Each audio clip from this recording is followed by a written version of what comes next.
Yes, this really is still the best winter survival knife that you can probably buy.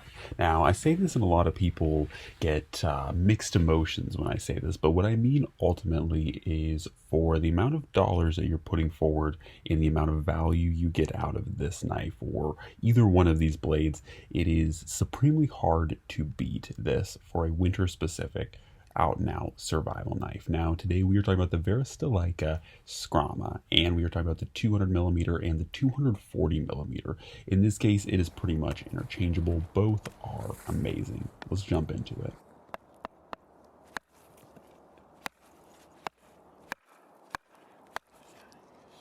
First off, let's talk about batoning. Batoning with either one of these blades is incredibly easy, not only because it is a decently thick blade, but it has a very long span and a very long spanning belly. This blade is designed almost kind of like a meat cleaver, but better for winter applications. And its slow convex grind gives it a gradual taper that not only easily goes into wood, but easily breaks apart wood. As you guys can see here, just absolutely goes through all of this wood like a dream without an issue. Now, I believe this is the 200 millimeter being used here, but both of them do an amazingly fantastic job.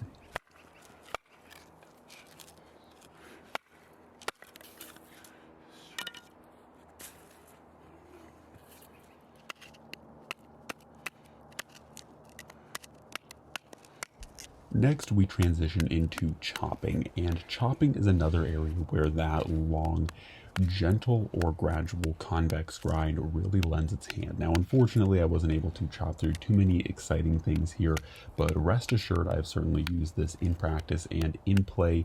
This is a very effective chopping blade. As you guys can see here, it easily moves through the material, and of course, not only is this because these are very sharp blades, but that gradual convex just chunks wood off and makes this a dream whether you're looking to build shelters and chop down wood or whether you're trying to process firewood.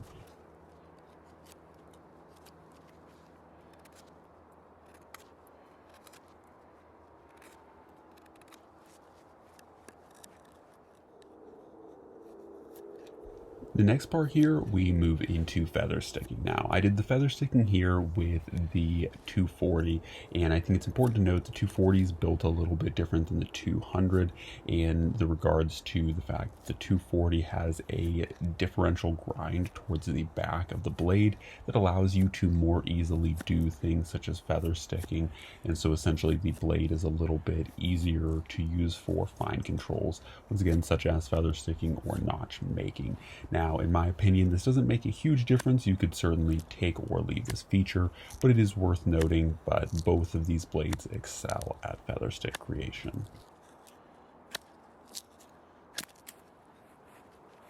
Now, the next segment of this is ferro rod striking or fire steel striking, and I was a little bit disappointed because a lot of people, especially in the comment sections, will let you know how well these blades strike ferro rods, and while they don't objectively do a bad job, they also don't necessarily do the greatest job either. It's definitely a little bit more difficult than you might think. So this is a little bit of an unfortunate area, but it still gets the job done.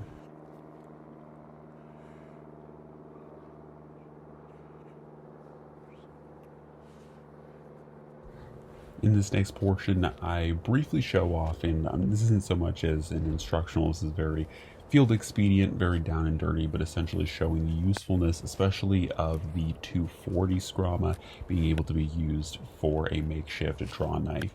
Now, this isn't maybe the most useful application in every circumstance for a winter survival knife, but the ability here to create tinder and kindling, the ability to do things for shelter construction is very useful here. So that's what I was trying to show off overall, and showing off that, like I said, you can pretty easily employ this blade to do these types of objectives.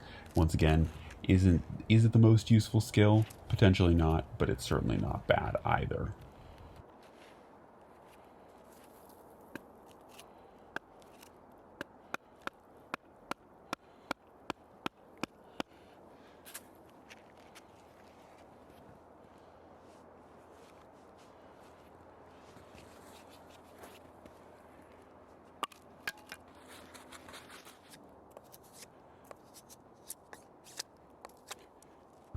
All right, and rounding out the kind of overall field use here, I show off making just one simple notch. This isn't anything too crazy, and certainly this blade is not going to be the best for creation of small notches and fine, delicate work, but you can see that it certainly does it with good enough speed and good enough accuracy. This isn't necessarily, like I said, the best thing at making small, detailed little notches and carving a tri-stick per se, but this blade certainly can make some field expedient notches if you get into it. Ultimately, I think that the Scrama excels at the biggest and most important parts of winter survival, and that is going to be shelter creation and fire starting.